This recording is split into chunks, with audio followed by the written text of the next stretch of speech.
ఈరోజు ఈ మష్రూమ్తో tasty mushroom pakodi ఎలా చేయాలో చూపించబోతున్నాను, చూసేయండి. ముందుగా ఈ మష్రూమ్ని క్లీన్ చేసుకోవాలండి. క్లీన్ చేసి కట్ చేసి పక్కన ఉంచుకోవాలి. మష్రూమ్స్ కట్ చేసుకుని పక్కన ఉంచుకోవాలి. 1 స్పూన్ కారం, 1 స్పూన్ పసుపు, 1 spoon salt, garam masala 1 spoon, 1 spoon అల్లం వెల్లుల్లి పేస్టు బాగా కలుపుకోవాలి.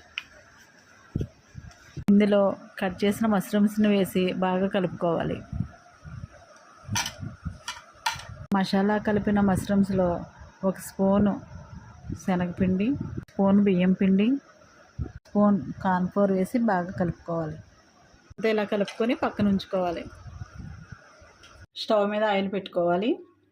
ఆయిల్ హీట్ అయిన తర్వాత ఈ మష్రూమ్స్ పకోడీల కింద వేసుకోవాలి.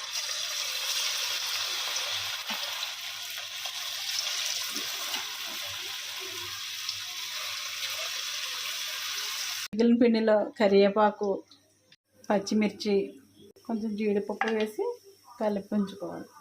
కొంచెం బాగా కలిపి వేయించుకోవాలి. ఇది వేయించిన పకోడీలో వేసుకోవాలి. మష్రూమ్ పకోడీ రెడీ అండి. ఈ వీడియో కనుక మీకు నచ్చితే లైక్, షేర్, కామెంట్ చేసి మా ఛానల్ని సబ్స్క్రైబ్ చేయండి. Thank you.